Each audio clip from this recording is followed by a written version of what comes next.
All right. Hell yeah. I don't know. You have to see if our lips are lining up on the screen. Barely. This is the psychedelic version of JOKERJOKERtv. We're having some like quick technical difficulties here at the beginning of the show. Ghosts in the machine. Yeah. Ghost in the machine right here. AI. I don't know if the machine can handle that. How cool that track was. No, that track was amazingly cool. Milyssa Rose, I don't know you, but I'm inspired. You want to talk to me? I'm Steve Houston. I do a thing called Support Group. By the way, I'm Steve Houston. Hi, I'm back. Steve Houston's back on Joker Joker TV. All right, you're gonna have to. Well, you know what? Down. You know what, Dain? I don't care either. Dain, I don't even fucking care myself, man. No, I'm beyond that, dude. Yeah, we're starting to not care. We're starting to get beyond the rhetoric and the agenda and whatever the fuck. Yeah. But Milyssa Rose, you just watched Milyssa Rose Set the World on Fire. That is a fantastic track. A fantastic video. Yeah. I'm absolutely inspired. So this is your first time even hearing about Milyssa Rose, it is, right? And she's amazing. Yeah. Not only was the music incredible, powerful, and compelling, but her voice is voice is absolutely her voice, beautiful. Man, and I can't wait to see like what she's doing performance-wise for this, because when I first met Milyssa Rose, it was years and years and years ago, and that's kind of how we first met Akeem Martin too. Like, it was kind of together. Akeem booked her for a show that we were doing at some point. Cool, but this is way before Joker Joker, and so she's been sending us videos ever since we started Joker Joker. And I mean, she does some of the most awesome videos, like, and her style, like, was kind of in the more like, if I had to quantify it, it was like hip hop, R&B kind of pop music style. One of the cool things about her, though, was her performance would always be this like the first time I saw her perform, she had a knife in her hand and she was slicing up teddy bears. So if that gives you a little bit of an idea. So I was like, immediately I was like, oh yeah, this is fucking awesome. This is a talent. This is a talent. Milyssa, you want to be on the show live? Please. She's been on before. But she definitely needs to come back. That was one of the best videos I've seen, and one of the best songs I've heard in quite a while. Kudos. Well, I knew you'd like that one. That's why I put it Thank at the you, beginning. sir. Yep. I knew you'd like that. Yeah. So welcome back to the show. Gushing all over it. So welcome back. It's been a minute. Thank you, sir. It has been a minute. I want to let Rick know I got monkeypox. I got the Ebola. I got all the things, and I'm almost at 75% health and going strong. Going strong. So thank you very much, sir. So we have a special guest on the show today. The helicopter hasn't arrived yet, so they're not quite here yet, but they should be here soon. The super high-tech helicopter from the darkest depths, the Stygian depths of Hades, will come up here and descend like a giant vampire bat, and Adria will emerge. Adria Stembridge of Tears for the Dying. And it's going to be great. And they got a new video out, so we're going to be showing that too. We're going to be talking about the state of the world a little bit, and things like that, because things are going downhill in the United States. They're going very downhill. If you don't live in the United States, you've probably been hearing about it on the news. Yeah, we're back to pissing off Canada. We're back to pissing off Denmark. How the hell do you do that? Yeah, I mean, but it's not us. It's not us. No, it's not us. It's the people that are the other half of the country that's not really the half. People taking over the government. The cult is doing it. The fucking billionaires. The orange Eat the rich. Cult. Yeah, fuck them all. All right, so and in these times, all you can do is just keep doing art. So let's move on. Let's see what we got here. Coming up next, animation stuff. Right? We got some cool animation stuff, some alien technology, all that good stuff. Like you've been hearing about the alien ships. Alien ships, yeah, Project Bluebeam. The Bluebeam, yeah. Bluebeam. So they're coming after the AI. So we've got this is a new series called Solar Core. It's a genetic engineering laboratory in Saturn County space. Solar Core. Episodes are released monthly if everything goes as planned. So that was the idea. But they've got a couple episodes out, and they're working on a bunch of stuff. Oh, I see some people showing up for the studio. All right. Hello. Solar Core. All right. Hi, Rick. And then, Solar Core. And then right after the and that's put out by B25 Designs. Oh wow. And that's gonna be great. This episode is called Feeding Boo. And then right after that, we're going to see some quick and pointless vids. and we'll be back in just a little bit. Yay.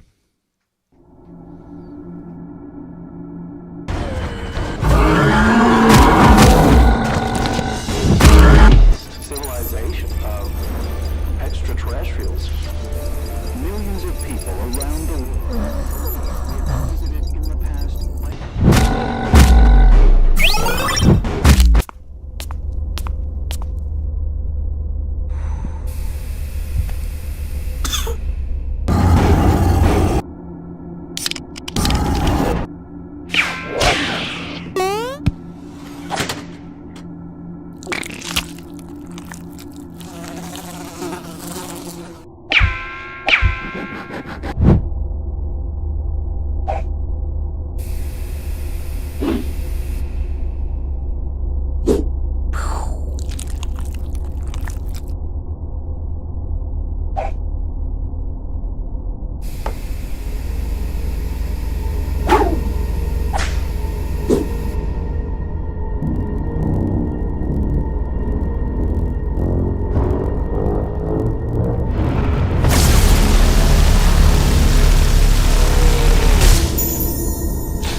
Are you a music video filmmaker? Got a killer video that deserves the spotlight? Joker TV is teaming up with the Athens Film Festival to bring you the Joker TV Music Video Showcase. Our panel of industry pros will be handpicking the best submissions for a special screening at the Athens Film Festival. So this is your chance to get your work seen. Whether it's high production or DIY magic, we want to see it all. We're calling on filmmakers from Athens and beyond to submit their best music videos. Submissions are now open. Don't miss your chance to be part of something epic. Let's make some noise. Send us your music videos today. Joker TV Music Video Showcase. Submit now. I'm a diamond. I can't explode if I... He did. TV, please. No one was hurt making this bumper.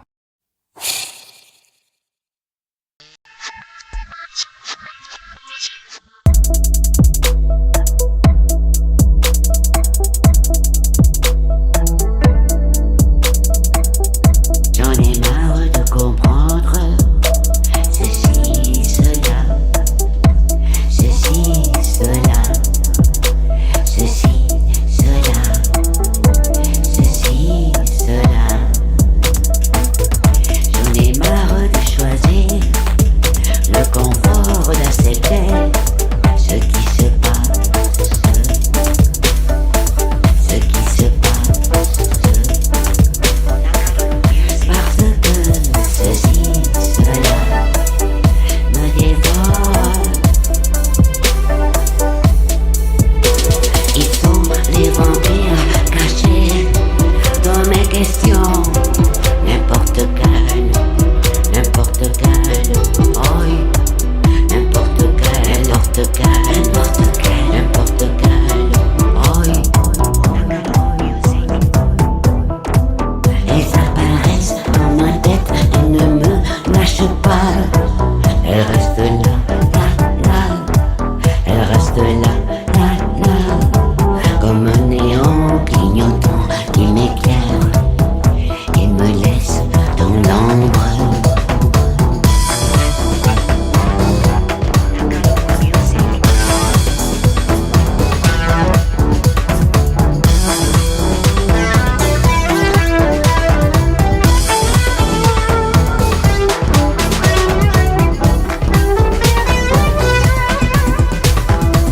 J'aime les fleurs, j'aime l'amour. Moi j'aime tout, mais. J'aime les fleurs, j'aime l'amour. Moi j'aime tout, mais. À quoi ça sert de comprendre qu'on j'accepte, l'horizon semble plus sombre. À quoi ça sert de comprendre si quand j'accepte, l'horizon semble plus sombre.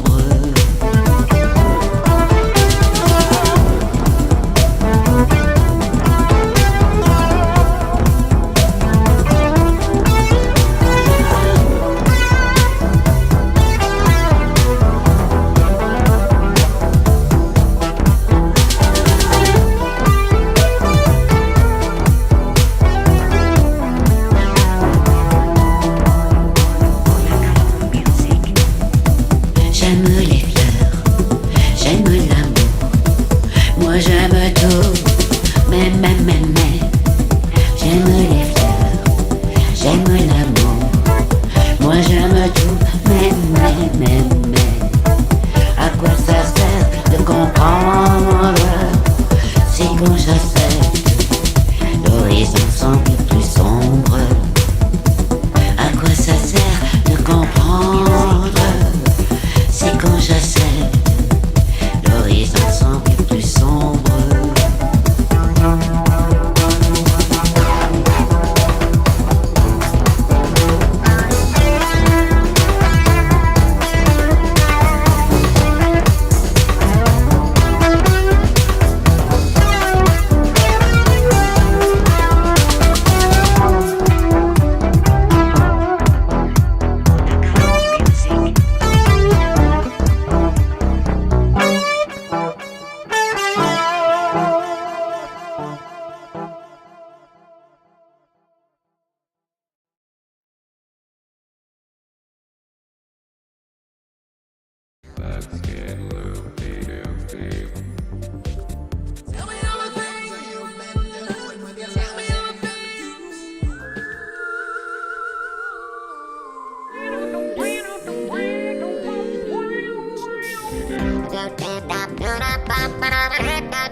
Welcome back. Hi. All right.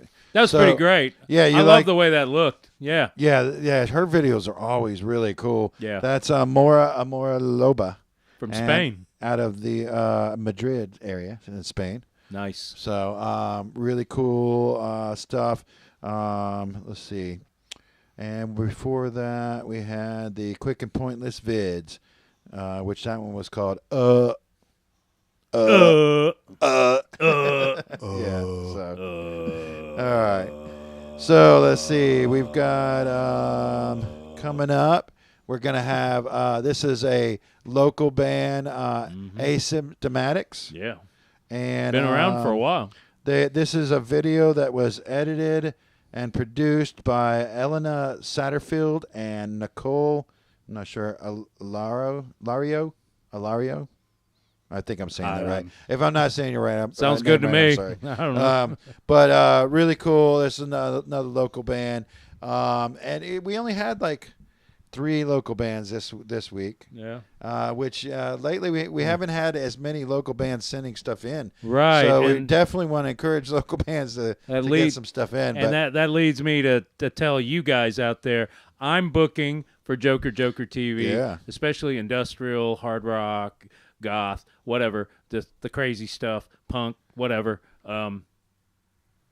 Talk to me. Yeah. We'll make it worth your while. You're coming from out of town, give you a little bit of money for gas, you know, feed you a couple pizzas, whatever. Come on in and perform here. It's really fun. Yeah. And yeah. How do people get a hold of you? Through the Joker TV website or sdfitz6@gmail.com. Okay, that's Find your me. email? I'm Steve Houston.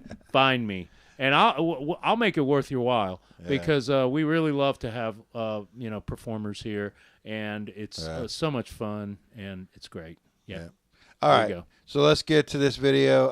It's called Two Possibilities. Nice. And we'll be back in just a little bit with our guest in the studio. Yeah. All right. See you in a bit. We'll be back. All right. Bye. Oh, I'm leaving a message for Nikki.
headphones. Yeah. Headphones. And Isn't this great? All right, we're back. All right, that's some cool stuff.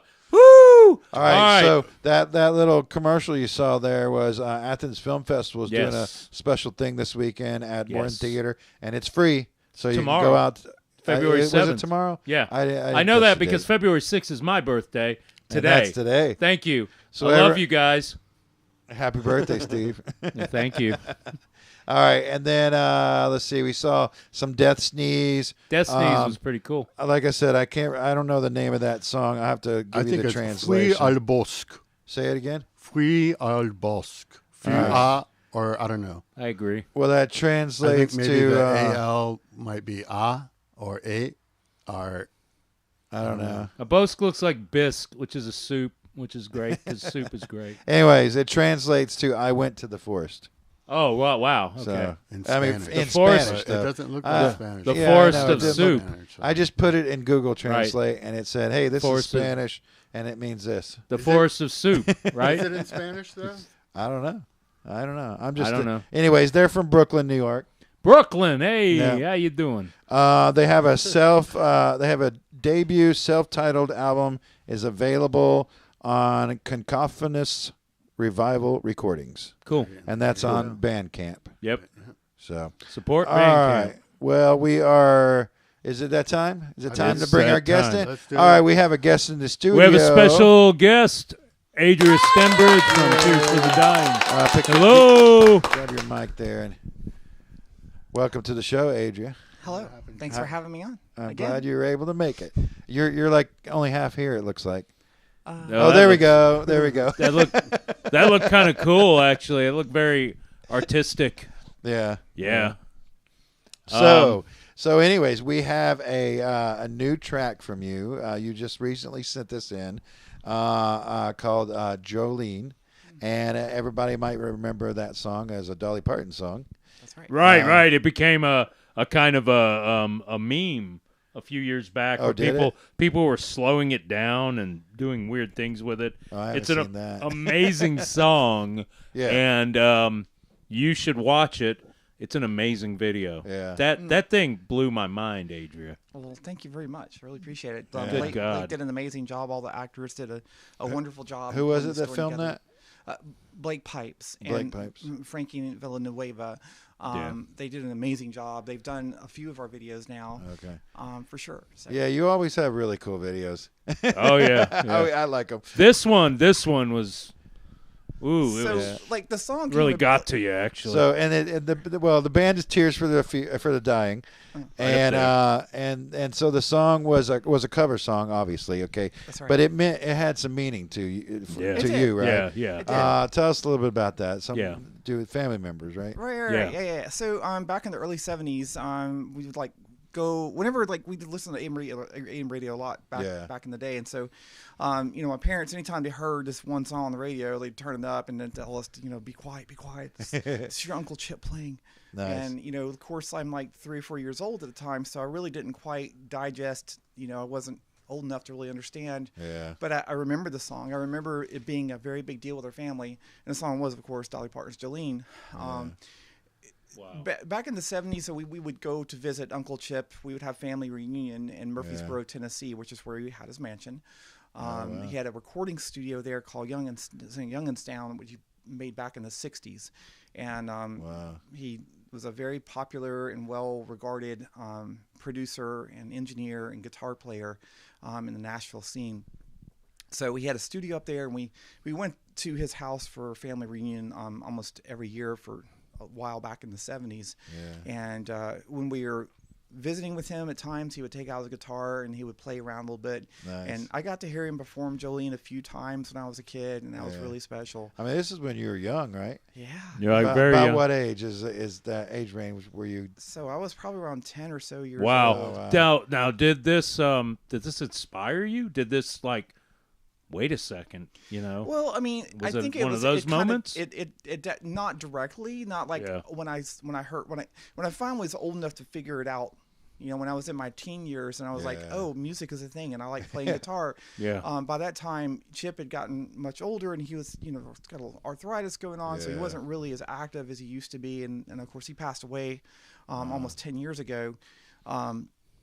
So while he didn't directly inspire me, like the buzz that went around him, and getting to see Young and Sound in person, and that definitely had an impact, for sure. When you were telling this story online a little bit, I was reading, and one of the things I was wondering is, like, so your parents would turn it on the radio. Were they musical at all? Did they play music at all or anything like that? Yeah. So it's funny. My parents both love music. Yeah. Okay. So my mom, when she was a teenager, she was an organist for a church in Atlanta, some Baptist church in Hapeville, Georgia.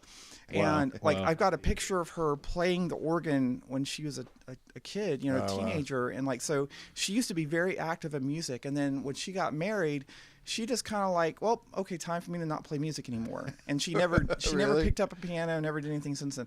So my dad did not perform music, but he was a connoisseur, and I was introduced to a lot of the classics, Bach, Beethoven, Shostakovich, a lot of the great composers of Mozart and so on. So I got it when we went to go to school in the mornings. Dad took us there, he had an 8-track player, and he'd have Bach blasting every morning. That's great. Nice. And it was definitely a vibe. So I feel that was very helpful, just in music, kind of opening up some pathways. Yeah. And they appreciated it, at least, and so you came to appreciate it as well. Yeah. Did at that time, you said going to visit him, obviously he was well off because he had a big mansion that you were going to. Okay, but did it sink in that he's a famous person? No, it did not. No, really. When did that kind of sink? Did it ever really sink in? No, because it's your family member. Because it's our family. It was normal. It was all normal to me. Right. He would share stories of so he and Uncle Chip. Uncle Chip and Elvis Presley were really tight. Oh yeah! Wow! So, wow! They had all kinds of cool stories, and one of the fun ones that I'll relay a little bit here of is when Elvis was my uncle had a guitar that used to belong to Elvis hung up on his wall, and the guitar had a hole in it. Yeah. Right. So the hole was the story. So So one time when we were visiting, he shared the story and how Elvis went to Nashville to one of his big executive producers' offices, and so that he was in there talking with his producer, and in comes this other cat. I don't know who the guy was. And the guy, back in the day, people walked around with side pistols all the time, belts, right. So not a big deal. So you apparently Elvis did too. Yeah. I mean, so he comes in, and so Elvis is at this time. And by the way, Elvis is I'm not a huge fan of Elvis because basically it's he kind of took a lot away from black people. Yeah. Big Mama Thornton for sure. Absolutely.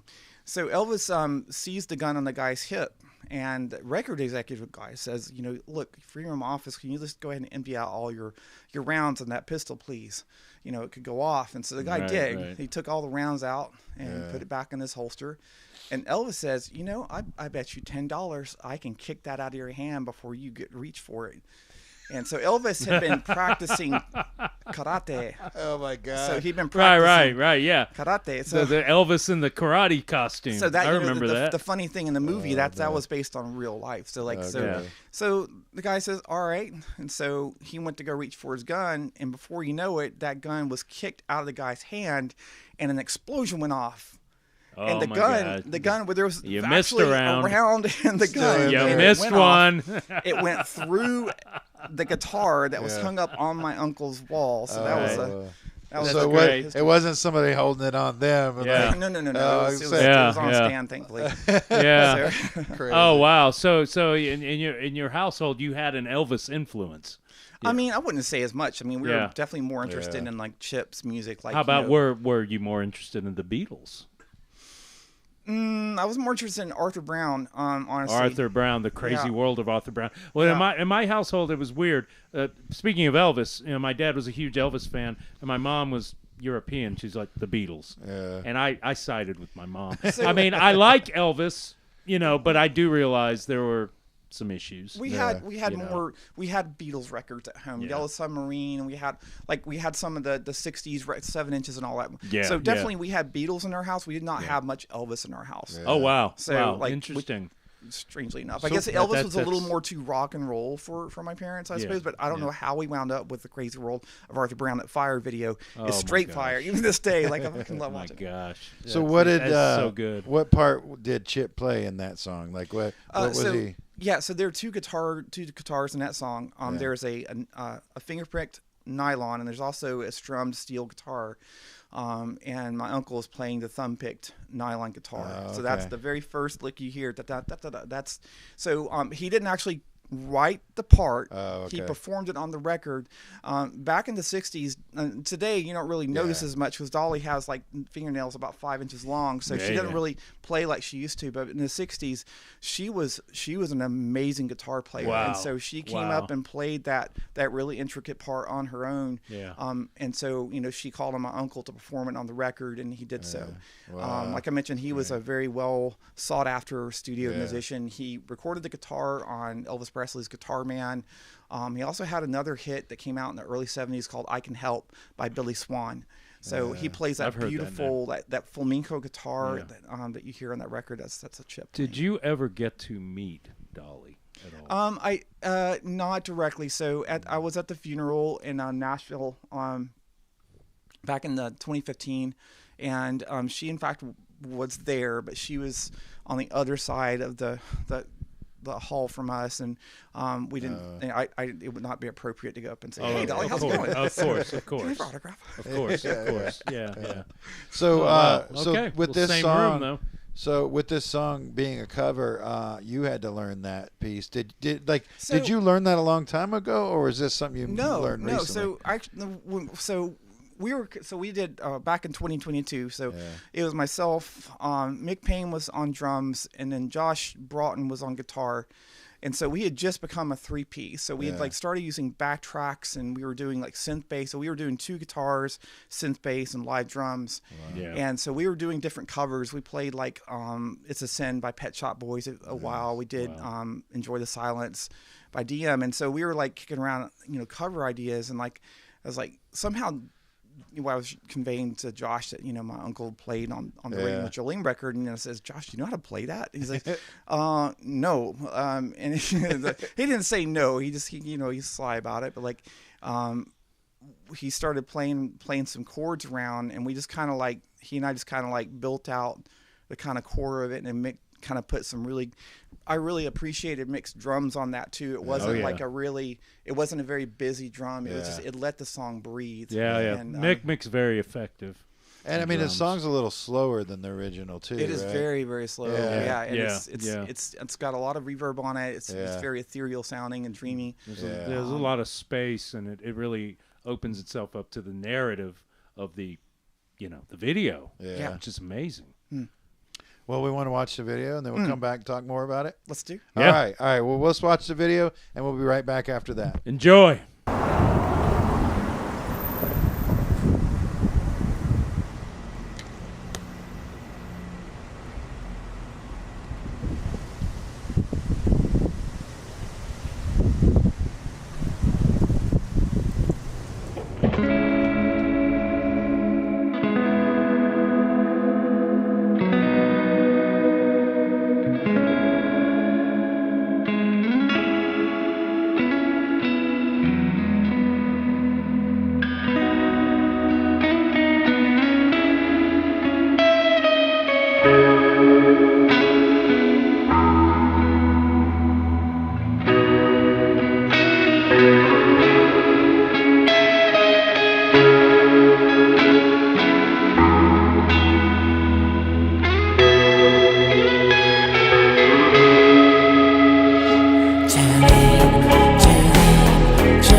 You okay?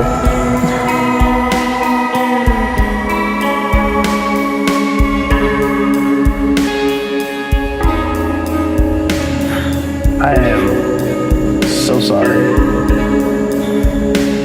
But it can only go up from here.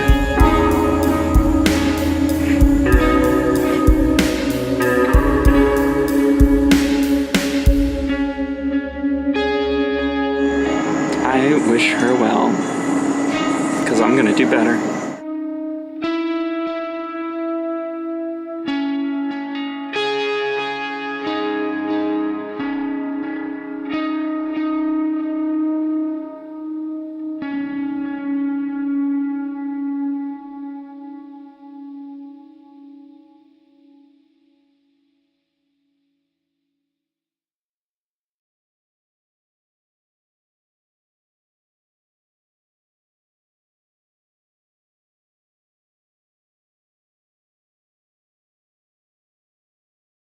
Oh, your headphones came unplugged.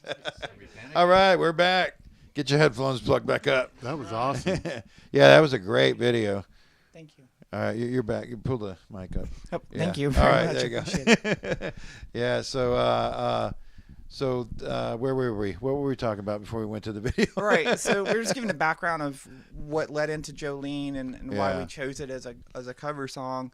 And just like I can't shower enough praises on Josh, our guitar player from the day, and he was gracious enough to come back and stand in the video. Like such an amazing guy. I really love him a whole lot. Is that the one with the flowers in the video, or no? Josh is the guitar player. Oh, the guitar player. Okay. Yeah, he's incredible. He's incredible. I don't know them as well. I had to fill his shoes once, and really big shoes to fill. Oh yeah. Right. So basically, when we were like kicking around doing like video for Jolene, I wanted to do a video for it. Yeah. My original idea is I wanted to have this filmed on, basically I wanted to do like a subway, but basically a MARTA train, and basically be a one-car shoot kind of thing where you're telling a story with just like a train car and nothing else, no other on site. And the more we looked at that, the more technically difficult it would be with permissions from MARTA and all this, and the people could come on a train and releases and all that. So, basically Blake and Frankie decided that maybe it would be good to do it at a bar. And so I'm like, that's cool. So that we kind of just, the story of Jolene is of a partner who is a new person comes into the scene, and Jolene, or the main character of the song, is concerned that Jolene is going to take her partner away from her. Yeah. So having been through like a little bit of that, I mean, I feel like a lot of folks can relate to that at some point in our times in our lives. Oh, yeah. I definitely had a little bit of that in my past. Absolutely. So I wanted to do a video surrounding that. Yeah. And while the song itself is, the lyrics of Jolene are like, Dolly's lyrics are like, they're beautiful, poetic. They're anxious, and you can almost feel that frenetic energy in the original song, that anxiety. And so we wanted to give it more of a little darker turn to it. It's a little creepier and a little more kind of ethereal sounding. Right. It feels languid a little bit. A bit. And I wanted to kind of capture that vibe in the video production.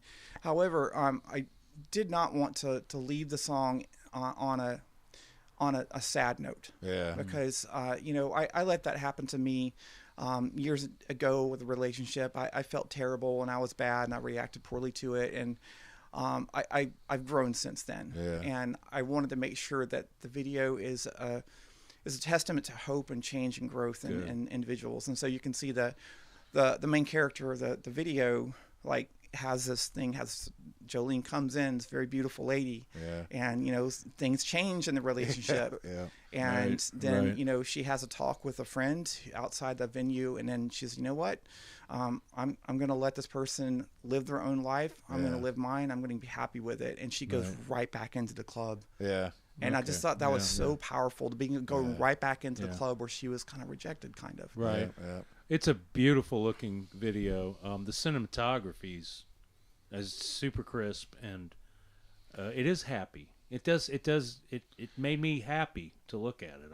I can't explain why, but I think you touched on some of that. Yeah. And there's definitely some moments of discomfort with in some of the shots, and I felt that it wasn't really heavily pronounced there, but there was and I say this now having known that this man passed away just not a week or week and a half, 2 weeks ago, but it did have a bit of a David Lynch vibe to it, and I was saying that before he died. Just aspects of how Frankie and Blake shot that were just wow, that makes a lot of sense. And I mean, I don't know if this is necessary. It's not necessarily it, but to me, there was a lot of red in it, and the red in it kind of like David Lynch did that too. There was always a lot of red in those kind of scenes like that, and I didn't think about the David Lynch look, but now that you mentioned that, I can definitely see that for sure. Yeah, and then the song being that more ethereal sounding version of the song. He did that kind of stuff too. So that was for sure. He did a remarkable thing there. You took this song, it's a masterful country song, and you somehow fused a lot of genres into it. Yeah. It's amazing. I mean, there's been a lot of really cool covers. I mean, I don't know how Jolene's probably one of the most covered songs out there. I haven't checked it out, but there's a lot of covers of it out there. And as far as when you get into our neighborhood genre wise, you've had Strawberry Switchblade covered it back in the early 80s, which is a very, very boppy kind of new wave song. And you had the Sisters of Mercy did it. They never recorded it proper. They played it out live. More bombastic and kind of that kind of thing. So we definitely wanted to kind of bring a bit of the country vibe back into it, but I really wanted to infuse just more kind of goth elements to it. And I think we pulled that off. You achieved it. It's really good for sure. But I mean, just we want to make sure that leave this on a good not necessarily a happy ending, but a ending of growth. Somewhat hopeful, somewhat ending of growth. Yeah. And I mean, you don't really see what's going on with the other characters, but you're following that one character, and they're going back in, and they immediately it's not just eventually I'm going to change or I'm going to get over this eventually. It's I'm going to go right away, heading into the storm, basically. Right. And it's you know what? That's it's just it's a very healthy way of letting something go. Yeah. I'm okay, I'm not about that anymore, but I'm going to continue being myself, and I've got I control my own happiness. Yeah. That's pretty strong. Yeah. There's some really, really good actors in that's what I was just about to ask. Who was all those people playing those characters? I don't know all their names. I'm so sorry to my friends. Sorry, I put you on the spot there. It's okay. So we had a lot of folks from the Atlanta queer and goth scenes come in and be part of that video.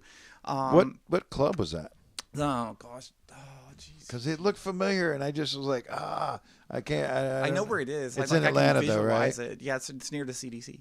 Okay. Oh my gosh, I'm familiar with that area. Yeah. So the red light, I think red light something. I think it's red light or something like that. Yeah. So we had a bunch of folks come in, and at the very end of the video, or he kind of makes an appearance here and there. You see him hanging outside the video, just kind of like a cool kid. And then then in the video, the guy comes out and checks in on the main character. So that was my friend Trevor Aon. So he's a professional wrestler, and really? He's a sweetheart. Cool. I maybe I just seen him at one of your shows or something like that. He looked familiar, and I just didn't know how I knew him. So yeah, cool. Okay. And so when did this come out? So the video was released January 17th. So about a couple weeks ago. Okay. Is this going to be on a vinyl at some point, or? Well, it is already on a vinyl now. Yeah. So it is right now. We recorded Jolene as part of the in the Shadow of Midnight Sun record that came out a year ago. Okay. And then so we recorded it, and when we tracked this originally, we'd only performed it live maybe once or twice, and then since the record came out, we went on tour, and we played the song out probably 25. Oh, wait a second! That album that came out last year that I listened to. That very one. Never mind. I must have listened to it in a state of mind. I mean, it's a beautiful record. So basically, Tom God. Ashton from the March Violets Yeah. did the original version on the record. Right. And so I wanted to re-record the guitars on it, so that's what happened. Yeah. And so like Tom was out on the road doing March Violets at the time, and like Right. I approached Jason Nismith, who mixed about half the record, and so he agreed to. And he did just an amazing job. Like I don't think he's ever worked with like goth music before, but like he did just such a fantastic job. It seems like he could do anything. I mean, he seems like the mastering guy. You know, he's the go-to. Right. He does all of it. He seems like he can do anything. Talking to you, Jason. Thank you, Jason. Yep. For sure.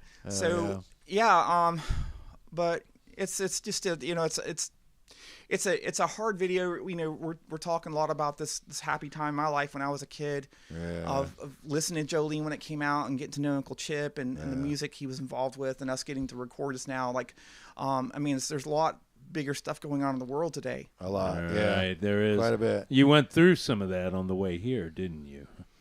I did. As a matter of fact, there was some wonderful folks downtown, and there's seems to be there's a lot of organic upswelling of discontent with the way things have just radically just pulled hard to the right in the last few weeks. With the horrible crap that's going on to everybody. You know, of course, people are going to rise up, and so bigger numbers, more of us than them. You know, I'm just saying. Bigger, more numbers than them. Well, I mean, there's like, and it's like, you know, I mean, I don't even know how to even start that conversation, but like, me neither. One of the things I saw recently is like they've been taking a lot of websites down and then putting them back up, and the LGB, and they stopped there. Yeah. And they taking everything off after there, and so like it's not only are they, you know, making all these changes to to people's rights, like in like fundamental rights of just, you know, whatever, but they're like getting rid of it and just like it's not there anymore. And people can own the way they want to live their lives, you know. So somebody who's living a lifestyle that's not yours, is it going to ever affect you? Probably not. Yeah. Yet it's being co-opted. Well, I mean, that's because these bastards are fascists. Yeah. Pretty much. So definitely they're not like doing this randomly. They've been planning this whole procedure for a long time. It's out there. It's written. It's called Project 2025. Yep. And literally, everything they've been working on so far in the last couple of weeks is directly from Project 2025. Yep. They want to remove the Department of Education. It sounds like they're working on OSHA. They're wanting to remove a lot of. They certainly are. They're trying to get rid of a lot of good things that our country has worked a long time to build up and good things. So one of the things that they want to do too is they want to try and erase trans people out of the public eye, and you know, that's been something that's been affecting me a lot, and not only myself but the community I find myself in as the trans and non-binary queer community. Like we are definitely like going through it right now, and we're not like panicking. I'm not like, and I just like you know, we see a lot of legislation, and it started out with just trans kids. Like, well, we need to protect trans kids, and like let's remove access to medical care for trans kids, so they can't get hormones and blockers and such. And like I think that's bullshit. And then like then you're starting to slowly see that it's starting to expand beyond just kids into adults. In fact, the state of Georgia, the State House has Republicans has introduced a bill, SB 39, that will remove all gender affirming care from anybody who's partly or wholly funded through a state Georgia plan. So if you're funded in part through the state of Georgia for anything, that they're trying to get that taken away from you. It's just like they're trying to like put their foot in the door and get it wider and wider open. But they do one thing and then they get their foot in there, and then it's like, oh, let's go a step further, and then they just keep going. But you're right. The Project 2025, as soon as President Trump was confirmed, it was like okay, everybody start reading this. Yeah, of course. This is what's happening. You guys didn't think when he was saying, "Oh, I don't know anything about it," you don't think that was a complete fucking lie? Yeah. You didn't think that? Yeah. It's amazing. Goddamn, it's amazing. Well, these people. I mean, like I've been encouraging, like. Yeah. It's hard right now. Like for the first couple of weeks, I found myself unable to literally communicate how I felt. I was kind of been overwhelmed, and I think that feeling, that anxiety, that dread it's still there. I'm starting to kind of sort out a little bit of it and starting to like get my bearings. And one thing I would voice out to especially any trans queer people happen to be seeing this, is that like. They may be able to like pass legislation, but they can't change who we are. Yeah. They can't erase us when we're not going. We trans people have been around this world in various cultures throughout history, and we've been around through 10,000 years at least, and queer people as well, and we're going to be around long after Trump is gone. So that's something to hold on to and have hope and encouragement. Also know that.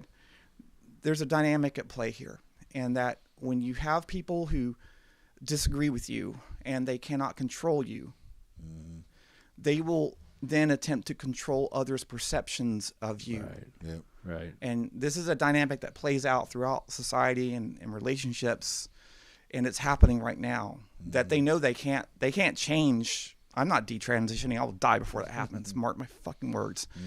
But they can't control us, but they can certainly try and change the public's perception. Sure, of us. they can try to control the people around you, which is why don't give in to it. Refuse, resist, revolt. Well, and it might take. Thank you. And look, it might take a little bit of uncomfortability and a little bit of aggression because we've been too nice to these bastards. It's time to not be so nice. Yeah. I just hold on to hope that these motherfuckers, no matter what they say. Like I grew up in the 70s and 80s, and I started around in the South, and I started coming out as trans back in the 1990s, and like by the mid to late 90s, I knew I was trans. And started dressing femme at shows. Steve, you got to see that progression happen. It was awesome. Yeah. It was awesome. You got to see that happen. So beautiful and expressive. It was great. And the difference between now and then. So back then, trans people were not accepted. We were often portrayed as axe murderers in films and sleepaway camp and all this, which is like, yeah, so like we were not, but at the same time, not a lot of people knew about us because we weren't that well known. There weren't that many. We didn't have a trans community. We didn't have social media. We didn't have a way to connect and learn about ourselves. So a lot of people just flew under the radar and never transitioned and they may have known that they were trans or non-binary. We didn't have those words back then, non-binary. Yeah. I called myself androgynous when I was starting to come out. That's what I was going to say. We some of the words that we now have nowadays came from learning about all this as it became more open. Those words didn't even exist. It was already there. We just put words on it. Well, that's what I mean. But And it's funny that the language matters. Yeah, it does. Then speaking of language, a lot of sort of Western Native American communities, trans people were part of it. Yeah. It was part of the society. And they had a completely advanced, view of this kind of thing. And here we are, the advanced people coming in with Custer and all that shit, with the genocide, and we're like, fucking. Yeah, they had a word for the third gender. Yes, they did. It's called the birdaship or something like this. Yeah. It's it's been around for a long time. In the 90s, we had a culture that was opposed to us. If I'd gone into the bathroom and I didn't quite have my shit together, people would have complained about it, but at the same time, they might not have, because it wasn't like you didn't have people stirring the pot. And today, now, in the last, back in the late 2010s or so, there was kind of a renaissance of queerness and trans issues. And we became more and more accepted. And you saw corporations were like releasing commercials of trans kids being cared after by their parents, and it was a beautiful thing to have happen. So now we got into the public's consciousness, and then comes along Trump and MAGAs, and like so they have really flipped the script around, and now because we're so well known, we have got a target on our backs, and it's hard to say who's the group it doesn't really matter who they're going after most or not most. Like, whether it's Latino people or, immigrants, migrant people, trans people, queer people, like black people, it doesn't matter. These people are going after everybody. And I'm saying today it's different for trans people than 90s because there is that visibility there. And, it's a little more scary today knowing that like, if you see me out like somewhere,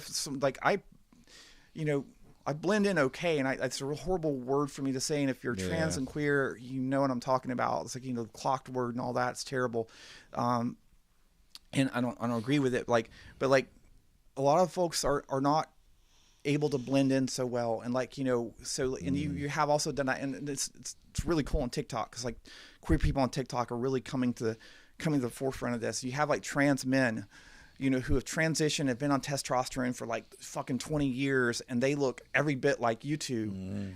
And what are you going to tell them to do? Go in the ladies' room? Yeah, exactly. Right. And so they're making a point of that. So in the end result is that I think what we're going to come to is that they're going to try and criminalize being trans. Good that's the thing that worries me. And why? That would be. That'd be psychotic. I mean, well, it's not. It's happened before. So it has happened before. But we think as we move forward in time, things are progressing. But that's not true. Not regression. Now. No. We have de-evolution is a thing. It's a sign of a fascist state. It is. Rising. I mean, it is. What is frightening to me about this new fascist reality that we find ourselves living under is that we have this new dynamic that has never been around before. It's called artificial intelligence. And Elon Musk is like definitely leading the forefront of that revolution. And if it weren't for like the fact that guy was a fascist or is a fascist, AI could do wonderful things in the world, but it also can be horrible, be trained to do bad things. And like, the word is that, he's planning on basically remaking government with AI. Yeah. That's what I was just talking about before the show. You were. Yeah. So it's a pretty and he'll be on top of the programs that he'll be talking to the AI, and he'll be on top of it because again he's a fucking fascist twerp. He's a twerp fascist, and he wants to be on top of it. It's this is a really disgusting time. It's the office of the other POTUS, so it's right. Well, yeah, he's the real POTUS. He's not an elected official. Absolutely and not. Literally, we're talking about get rid of immigrants. And why don't you take your own advice, Musk? Like we want our immigrants who are here now to stay, but you don't really. You need to go. Somewhere. Well, I'm not a lawyer. I actually have successfully done a legal case for myself. I know about the law, and a lot of this is barely legal. Well, it's not completely illegal. It's straight up traitorous. By the definition of a law, what Elon Musk is doing, going into these big government buildings and literally taking getting personal information off the computers, that is traitorous. It's illegal. Is traitorous. It's illegal, folks. Yep. It's such a weird fucking thing that's going on. We have to as I've been encouraging my followers on TikTok and my friends is we have to remain steadfast and be. I know it's hard to find hope. It's hard to find a positivity, and there's no positivity in this. It's horrible, but we have to hold on to the hope that we know who we are. We've got our friends. We got our community. We have wonderful solidarity. We have wonderful stations like this that are broadcasting the good word. And we have folks who are in downtown Athens tonight, protesting ICE. And, so we have a lot of good things going on in the world right now as well. But we also need to make time for ourselves. Yeah. And like if we literally spend all of our day doom scrolling and just talking to our friends about the horrible things that are going on, we're going to find ourselves burning out. And the results of that is going to be eventually to drop out. And that's one less person that Musk and the fascists have to worry about. That's what they're counting on. We have to make so we have to make time. We have to give our time for ourselves to disassociate and break away from this shit for a little bit and find something fun to do, like crochet, learn how to cook, play guitar, do something, and then go back into it. Dropping out is one of the reasons that all this orange crap got voted in, because there was a huge amount of people that didn't vote this last election. There was an enormous amount of people who just sat out. That's true. And I've basically been on the wavering of how to sort that out in my head. And I've come to the conclusion that I don't fault anybody who ultimately decided not to vote, because honestly, like the Democrats have for decades and decades been on the wrong side of what's right. We saw that happen with Cuba. We saw that happen with Afghanistan and Iraq. We have seen it happen through presidency after presidency. The good guy, we think Barack Obama and all that. No, we have good, happy feelings about, we got the first black president, but he was literally just making the Middle East a worse place. Right. And it's like the lesser of two evils, unfortunately. So I don't find fault with folks who decided that, fuck it, I'm not going to vote for the Democrat because they're garbage. Because they are garbage. They are garbage. We should be more upset with the Democratic Party and the conditions that allowed Trump to come into power. Sure. That's where I feel absolutely no charisma there, no charismatic leader. Kamala was in there for 3 months, because Biden decided to run. He had no business running, and then she had 3 or 4 months or something. And what are you gonna do? Literally, she could have distanced herself from him completely. Right. And says, this is the new direction for the Democratic Party. We're going to disavow ourselves. We're going to change foreign policy. We're going to change economic domestic policy. They could have made a really sea change. They could have won that election easily. Easy. In the sense of the committee selections that Democrats have, AOC has just gotten shafted out of important committee. It's the party's fucked right now. And I don't know that we're going to recover from Trump in the next election cycle. I don't think we are. If there's an next election cycle. Yeah, right. But I think it's going to take some time for us, and I'm saying for us, the people that would ordinarily vote for. We have to build a new party, and that's Democrats or whatever it is. We have to build a new party, because what we have today is garbage, and it's why Trump's in power, for sure. Yeah, I mean, Bernie was a great alternative, and that ship has sailed. Now he's just sort of telling people how it is. But I mean, this kind of, you mentioned earlier, this stuff has been being planned out for a very long time. A lot of it was done in secret. A lot of it was done based around religion and things like that as well. And so there's, the fascists,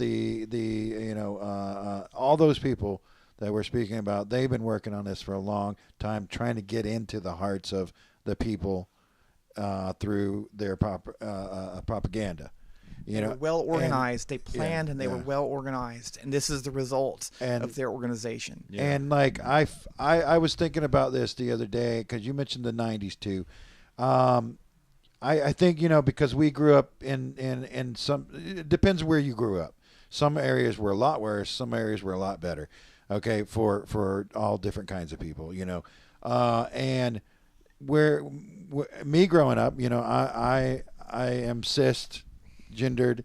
I am white male, but I had exposure to other cultures and other kinds of people and other ways of thinking and things like that. And somehow or another, I'm thankful that I, am who I am now because of that. But there was a lot of people around me that I saw that didn't develop that way. No.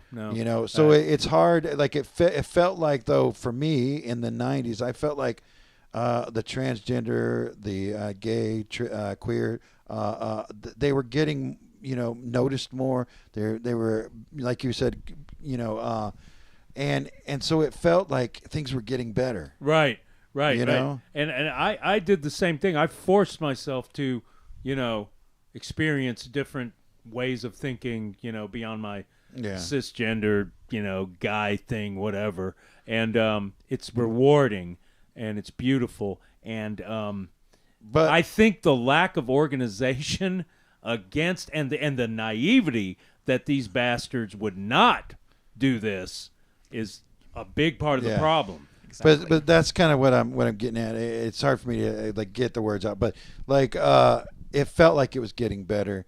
So it felt like maybe people backed off. Complacency. And got complacent. Right. And I was like, oh, well, everybody thinks like I do, but they don't. But we were it's the same. We were definitely doing the work. There's so many great organizations that even in the late 2010s we have even with mental health, like trans mental health, we had the Trans Lifeline came around back in the 2010s, and they're still around today, but like a lot of resources, like corporations started pulling the plug on that a few years ago, and it's been harder and harder to fund. I just feel that it's going to take some time because we are not organized. We cannot organize around the Democratic Party as it is today, because that is a lost cause. And the Democratic Party as it is today, they're literally it's a good cop, bad cop with the Republicans and Democrats. And if Trump does manage somehow get unelected in 4 more years, if that did happen.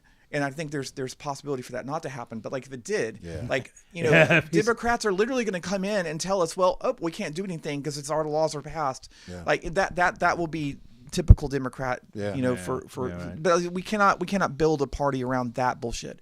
It has to happen some other way. I've had a lot of folks talking, and this is kind of a hot topic here. I feel like we're talking a lot of hot topics tonight, but for sure. Yay. The wrong person got Luigi'd. I kind of don't disagree with that. I don't because I feel like, my God, if I just wish that could once in history, like a really truly evil, nasty person die of natural causes on live TV, a heart attack on live TV. Can that not happen, please? But hey, Luigi. But this is my point. We have to be careful and measured in our response to fascism. I say measured. I'm saying don't do anything. I'm saying not to cower away from it, but rise up to it. But we have to be thoughtful in how we approach it. And granted, if people start going out there and and pulling triggers towards the fascists, what's going to happen is Trump's going to call martial law in America. When martial law is instated, then the rules go out the window, and it could be martial law for 10 years. It's all police with people with submachine guns on your street corner all the time. And people like me getting carted off to Guantanamo Bay because I'm not like everybody else. And Luigi, okay. The sudden response is understandable to some extent. Oh, absolutely. Because of the oppression, and it's not just oppression; it's mega oppression. It's just this guy that got off. Yeah, okay, he's a family guy and whatever, but indirectly probably was he was responsible for thousands of deaths because the health insurance system is beyond corrupt, and it's just going to get worse. It got worse under Obamacare, honestly. It just became more and more bureaucratic, and Obamacare was not single payer. It was not. It's still tied to your employment. So if you lose your job, then you're boned. Healthcare is a garbage. But going back to Luigi and the response, the public response to that, I did not see very many people not applaud that when it happened. Saint Luigi. Yeah. Literally, and we edgy queer people and all that. Definitely you expect that. But people from normies, from regular going to work, office 9 to 5, and they go home and watch whatever show on TV at night, they were saying, well, looks like somebody got what they deserved. Yeah, And did you notice that Luigi has dropped off in the news? It's like he's kind of disappeared. Oh, absolutely. Like too many people liked him. Yeah. Well, I think. Yeah, and you know for sure. But like absolutely, you're right, and I feel the same thing. Like the last couple of weeks, the response to a lot of the Trump policies, like like I've seen like even on YouTube, like randomly someone made on a football channel on like it was like when we learned that NFL was taking out the end racism end zone painting markers they've had for a long time now for like many years. They've removed them per Trump. And Trump wants to replace in racism with choose love, and like I guess just to because DEI is getting rid of it, so that racism is part of DEI, so you can't have that. But the response, like I was just seeing a lot of outpouring of just sports fans like saying this bullshit, and like that gives me hope. Yeah, the response to the United Healthcare guy, like that gives me hope that this country is it's not just going to be the weird edgy people who are on Joker TV, like like. It's not just going to be us. It's going to be a lot of a groundswell of people who are coming to start, fighting back. Well, I mean, see, those people, like, they're realizing that they're getting cut out of the world. Like, that's even part of what they always talk about. Oh, they're replacing us. Yeah, we are. We're replacing you. We're replacing you with better people in the world. Like, because you're shit people. Yeah. So, like, 100% we want you to be replaced, But, like, so they're doubling down because they're fighting back. And that's what we're seeing, That's why they've been planning so long and they've been so meticulous about that, is because they think that they're right because God told them they're right. A lot of them. Some of them think that, other reasons. But, you know what I mean? And so, like, I can only hope that you're right about that the majority of the people out there are like us and that think like us and not like them. Yeah. And the only thing that kind of even if that is the case, the only thing that kind of that hurts that is that a lot of our media is propaganda. And so people that I know that I'm very close friends with, they easily have gotten swayed into some of those right-wing, Proud Boy, oh, it's not so bad kind of places. They're okay. Yeah. Yeah, they're making excuses for and for making sure. excuses. Like, definitely, like, for sure. Like, it's, I mean, and that's like a lot of those people were like, oh, well, I'm not voting this time. Because they're like, oh, I don't believe in any of it, It's so I'm not gonna. But you don't have a choice anymore. You're in it right now. Yeah, like, it's like you made this choice actually. Like for a lot of people that Too late. We're in it together. Like, and I think we have to be smart again. Well, like, I mean, of how too late that they're in power, but not too late. Yeah, for the rest of the people. There's more of us than there are of them.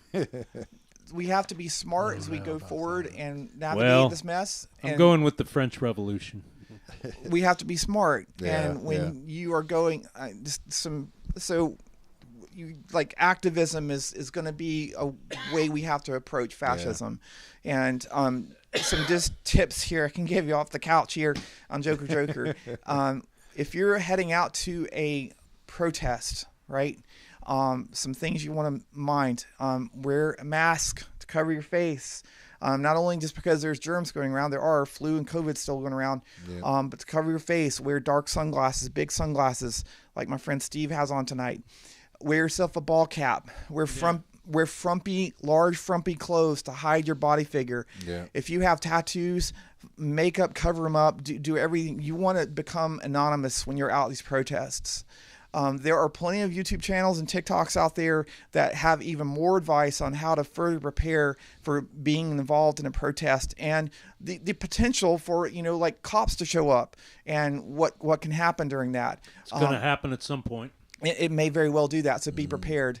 Another a tip to have is get your passport.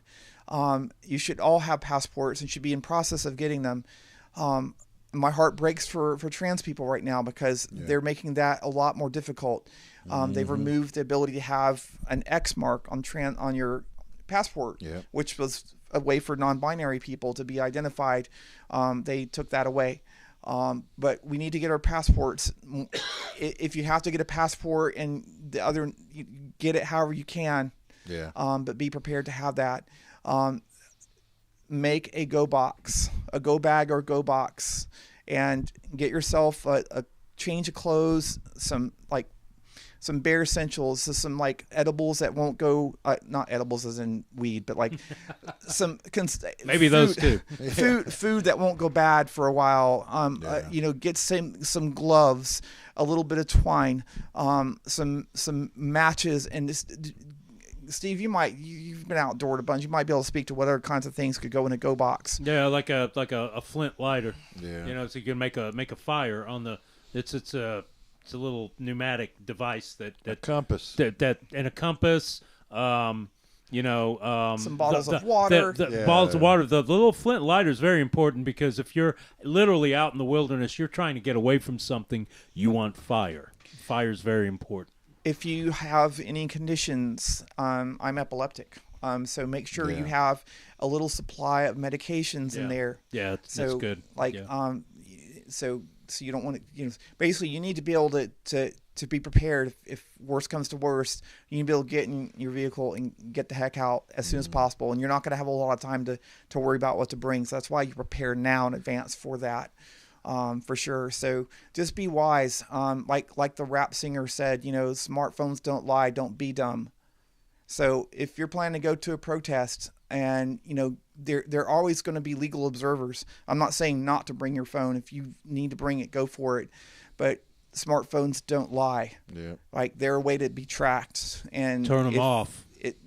Turn them off or leave them at home or just hide them away in a, you can get bags that so like just hide them away and just leave them away from where you're going to be involved in political activities. I was in a court case recently, and we got to see your phone follows every step you take. Absolutely, it knows that you took this many steps from your house to your car, right? And you went from here to here. It knows all of that. Absolutely. So, it listens to everything. It listens to the shows you watch on your TV. It listens to the conversations you're having right now here and privately. It listens to everything. And I'm not being conspiratorial. That's just what's happening. It's just and it's been happening for a long time. So true. If you plan on doing anything political, turn this thing off, leave it at home, put it away, and don't bring it with you. I know that's scary because you want to be out there to document. And granted, at any kind of organization, there's gonna be legal observers. You're gonna have people that are actually there to film and observe what's going on. That has to happen, but we don't need thousands of phones that are just be smart. That makes sense because of what we're doing. Joker TV, community television. We're trying to bring attention to all these different things. I wonder a lot of times, what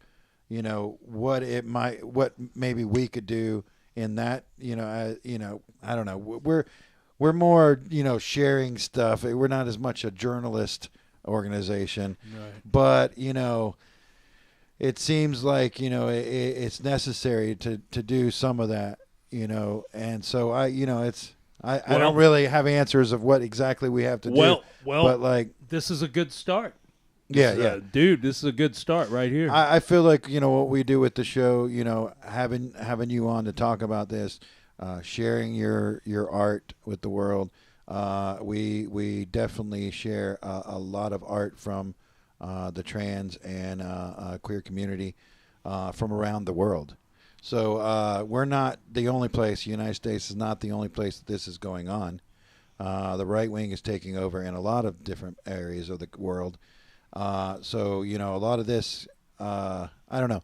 We just want to be a support any way we can, and I worry sometimes that we're bring more attention to it, but I think bringing more attention to some things is important. Yeah. So. For sure. Just a final note on the political stuff. Don't use Facebook Messenger to message people about your plans to go to protests. Yeah. You should, honestly, we all should be getting off of meta platforms. That's Instagram and Facebook. Yeah. There's more secure forms, and granted how secure they are when it comes to Signal is a great option, and also there's Blue Sky. Blue Sky is you don't necessarily want to organize on Blue Sky because everything you post there is public, but it's a it's a much less toxic place to be on for social media for sure. Yeah. We're on there, so at the band. So I'm getting me and us up there. I think the best way to organize is in meet space. Is Yeah, for sure. Physical. And I just want to also like give props. Thank you so much, Mux, for having me on. I wish Paige could be here. You mentioned our guitar player is Paige Dukes, and she's been playing with us since fall, and we've been out on the road quite a lot together. Yeah. And we've been talking about it. Yeah. We share your tour posters all the time so that people around can know about it. So we've got 2 shows coming up in South Carolina next week. Nice. We have we're doing a run of shows in April in Florida, and we have a show in May in Atlanta with Twin Tribes, and we're going to be doing some festivals later this year. We're going up to Indianapolis to do a festival in June, I believe. So we're excited. We got some shows coming up. We're still trying to figure out like our tour plans later this year. We're hoping to do a little, just depending on how crazy the world gets between now and then. I just feel like a lot of times I just like, what am I even doing here? Like, why am I even doing this? And like, it's just like visibility. Like you need to be doing it. I've been out. I've been doing this for a long time as trans woman for like 30 years. And like, I feel it's important for younger kids to see and to know that like it's possible and you can be trans for a long, long time. It's not like a temporary fad. It's so great to see Tears expanding and moving across the geography. I mean, Tears is touring constantly. It really at least it makes me very happy. It makes my knees that. hurt. I'm not gonna lie. Well, I'm sorry about that, God. but it's great that you guys you're going everywhere. Yeah, it's great. But thank you again, Mux, for thank you for not coming only in. just for Joker TVs are really cool. I love how Joker TV has evolved and it's growing and its own personality, its own kind of thing. So I really appreciate what you're all doing. All right, how people find you on Bandcamp? Sure, on everywhere? Bandcamp. For social stuff, I mean, we're still on Instagram. Probably will be for a little bit. Find us on TikTok, on Blue Sky, all the social networks, and tearsforthedying.com. We're all on Spotify and all the fun things as well. We're starting to work on a new record. We're doing a few fun covery kind of things coming up. So we'll be releasing another track, hopefully another month and a half. That'll be super fun. You got any previews you can like drop here right now? What do you got coming up? I've got one on my phone, but like, or just let us know like what it is. Mention it. So we're doing a collaboration with a lady in the goth scene named Susie Sabotage. Ooh, really? So nice. she is European. She's played in some death rock bands. She's currently got her own solo project just called Susie Sabotage. Okay. It's dark wave kind of. I don't know. Oh, that sounds great. I don't know about cool Susie stuff. Sabotage. I'm gonna have to look this up. Wow. Yeah. So she has a song called Nazi Goths Fuck Off. Yeah. So we're covering that song, and it's going to be done more in our style with it's more death rock, more guitar and bass guitar bass. So that's what we have cooking right now. But yeah, we're starting to work on our next record, and I'm looking forward to seeing where that goes. It's awesome. It's awesome to see what you're doing. We'd love to have you back again. You know, as things continue to progress and devolve. I should say. Yeah. You should come on and do the weather. Yeah. Oh, yeah. Do that. Yeah, that's right. Do it. On her social media, she's always doing the weather, and I've been saying that for a while. We got to get you to come in and do the weather. Oh, I science geek out of it. Oh my God. Climatology class comes right back to me. And, you know, variations on heating and pressure and all that. The heat and pressure diagram. This stuff right here, like this is like I'm autistic, and in case you didn't realize that. And if you've ever seen a lot of videos of me like doing interviews, you know why I'm very autistic. And one of my special interests is weather. I've done kind of like low key weather coverage for different events here in town. Like I did weather coverage for AthFest for the last couple of years. And I've started my own Athens, Georgia weather channel. It's on YouTube. It's called Athens, Georgia. I think it's Athens, Georgia Weather, Athens, Georgia County Weather Girl. I believe that's what it is. I've seen it. Awesome. Whenever we have interesting weather going on, whether that be like, Hurricane Helene. I did a lot of posts on that leading up to that, or the recent snows we had here in town. So I love doing weather.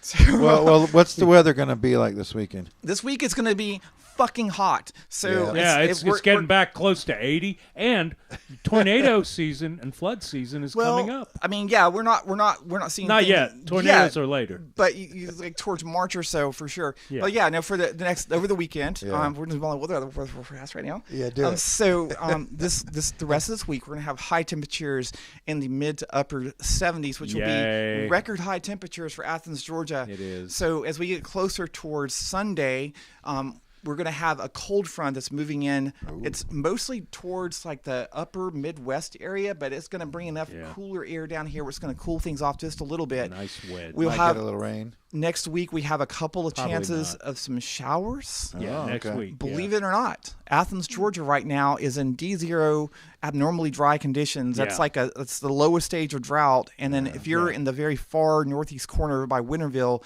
it's already in drought D1 condition over there. So believe it or not, like even if we've had a little bit of snow and rain the last few weeks, you can still have rain and it still be in drought condition. You need a prolonged amount of rain over a period of time. There's an evaporation index. That's right. I'm getting into hydrology here. This is what I do. That's right. So I'm a science geek.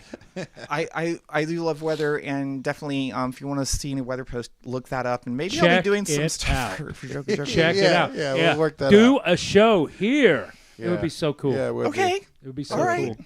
I need to get Paige over here so we can actually perform. You have to perform live here in the studio too. Yes. That'd be great. Yeah. So thanks again for having me on. Thank you. We're gonna move on. We've got some more videos, and I guess we'll be back in just a little bit with the industrial strength coming up next.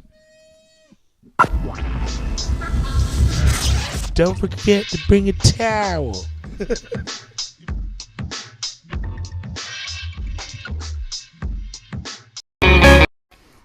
Well, this is the weatherman, and I think you're watching Joker TV. I hope that's good enough for you people. Joker TV. Come on. Okay?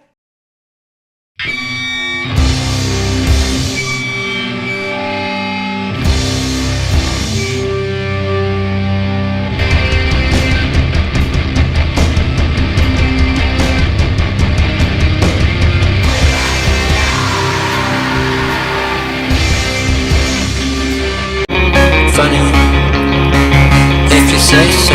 Funny, how they left me, isn't it getting late? Funny, it's a funny, if you say so. Funny, how they left me, isn't it getting late?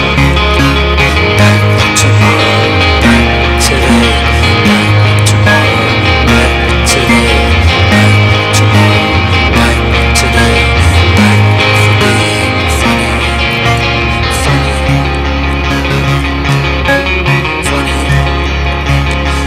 Say so. Funny how they left me waiting.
Hello, this is Industrial Strength, Joker Joker TV's showcase for industrial music and other related genres. I'm your host, Steve Houston.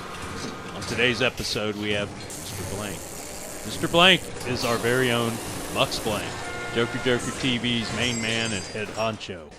Mr. Blank produces experimental sound installation theater by combining noise, sound sculpting, with odd, abstract, theatrical performances using costumes, props, and stage sets. Many times even incorporating sideshow stunt work, freak show caricature elements, all created and imagined by Mr. Blank himself. For this episode, we'll watch a clip from Phog Macheen's 2023 interview with Mr. Blank, followed by videos for TVHeadGuy and Basement of Bad Decisions. Enjoy! Way back, what was the thing that got you interested in sound and making sounds? Well, I mean, just the exposure that I had as a kid to, I lived right between Athens and Atlanta. And Atlanta had a really good radio station, 88.5, that just played some of the most amazing experimental music, and that's where I got my exposure to it. And then Athens at the same time had 90.5, which is also just as good. And so there's many late nights of not being able to sleep or something, up late at night listening to experimental broadcasts on these college radio stations. That's mainly where I got my exposure. And now we have, live streams and Twitch streams and things like that are kind of, to me, like taking place of that. I'm sure, there's still a lot of radio out there, but, radio and of course, TV is just dying, and so like, I think it's at places like what you're doing and like what we do with Joker Joker and things like that really like keep this alive and keep it going, So tell us a little bit about Mr. Blank and what your project is. Mostly, I mean, it's honestly, Mr. Blank's been so many different kinds of things over the years. And in my mind, it all kind of meshes together as, one storyline and it's sort of like, I don't even know how to explain that, but like a exaggeration of, my actual life and things that, in that I sort of exaggerate to these, abstract proportions that sort of create that story.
Thank you for tuning into Industrial Strength. I'm Steve Houston, your host. Remember, we not only feature industrial and experimental music from Athens, Georgia, but from all corners of the world, from the present to the distant past.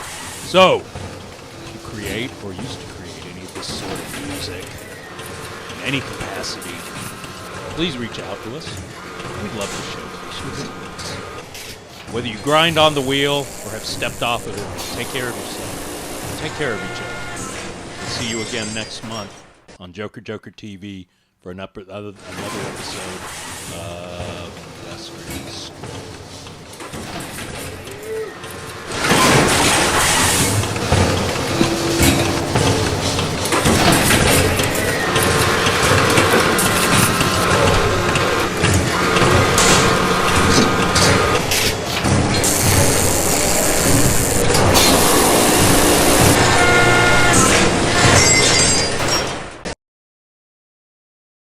Hi again, this is Steve Houston.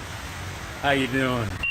Steve Houston for Joker Joker TV. Stay tuned. We got more content for you. Content.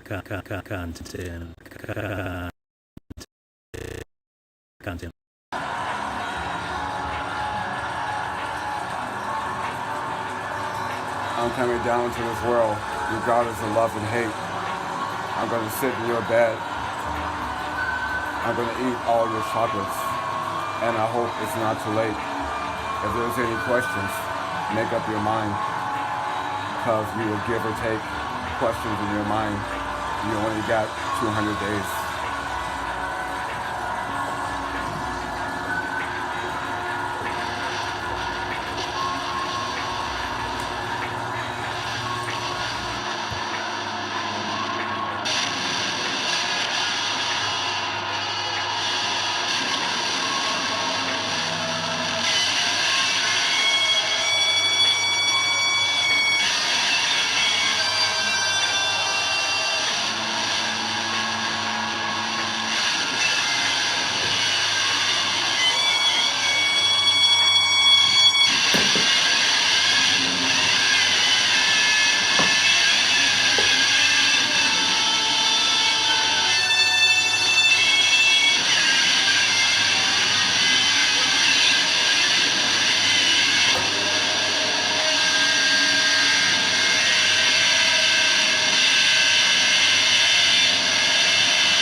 you.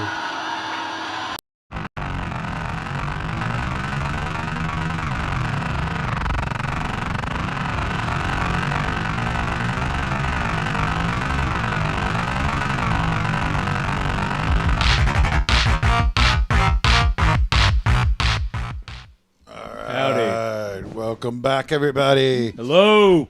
All right, so that was Sean Derrick Cooper Marquardt. Yes. We send him thoughts of healing. Right. Hope you were doing good. Yeah, I hope you're doing well, Sean. Better. Really. Yeah. Heal well. So let's see. We have a couple flyers I wanted to bring up here at the end just to mention. Yeah, just whatever. Just bring one up. Okay, so this one is at the Town and Gown players.org is where you can find out more information about this. They do plays, and I forget, it's at the Athens Creative Theater, I think is where this is going to be happening. But our friend Joy Overton, she is doing her stage debut with this play. We've had her on the show to talk about a couple different things, like the Cafe Apollinaire when they did, it was an event her and Bo put together. So she's doing this is her debut stage performance with the Town and Gown Players, and it's for the play is called For Peter Pan on Her 70th Birthday. Wow. I don't know if I've ever talked to her personally. Yeah, I don't know if you were here when she came in the studio or not. This looks like a lot of fun. And we have to talk to her more about like what part she was playing and stuff like that. But it sounded really, really interesting. So definitely go check that out. Let's go to one of the other flyers. Let's see. We've got the Athens Business Rocks 2025. This happens around Athens, where a bunch of different businesses in town. People people that work at some business will all together create a band, and then they do a battle of the bands. Oh wow! So like trapeze will form. That's some bar will go. I don't know if trapeze. Yeah, is doing they it, might be. You know? Who knows? Yeah. Who knows? You know. But it's time to start getting registered for that. Let's see what May 3rd. I think Joker do a band? It's a business. It was an idea, let's say January, February, March, April, May. Yeah, May, and then we got June is a big month. Do you have to play covers only? I don't know. I got to see what the originals. Yeah, well, there's a QR code there, so you can scan that and go get more information about this. But I think you might be able to do originals. I don't know if it's covers only. But it's cool. In our town, like all the band people work at bars and work at different places around town. Right. So this was kind of a way for, you might not be in band with the people you work with, but you can do this, and it's for Nucci Space. I did it one year with the flagpole. Oh, you did? Yeah. When I was delivering flagpoles. Yeah. Who was in your band? Everyone from the flagpole, or a lot of people from the flag. Charles, the distributor guy, and was Gordon in your band? No, Gordon was not in the band. Oh, well. Did he give you a review? Gordon, come on. I don't know. We did the soundtrack from Stranger Things. I forget what was. Oh, really? Yeah. Wow. Yeah. So, was the rule that you had to do a cover? I think it was. I don't. Okay. I can't remember, but I don't know. It might have changed. Well, shit, I don't know. We'll have to see if we got enough time. We all play music, so. Well, the Joker band has a studio here. Yeah. We have covers that we play. We could cover our Joker TV theme song. We could. Or we could cover The Joker by Steve Miller. Yeah. I'm a Joker. Or maybe, I don't know. One of my favorite songs I've been thinking about, well, not favorite songs, but a song I've been thinking about a lot lately is the Sonic Youth, Youth Against Fascism. Nice. Yeah, that song. Nice. That would be a cool song. Or the Rolling Stones Fighting in the Streets. There you go. There you go. All right. Did you get your flyer in there? Nah. Okay. When's Burley Ivy playing this weekend? We're playing tomorrow night at Normal Bar. At Normal Bar? Okay. Cool.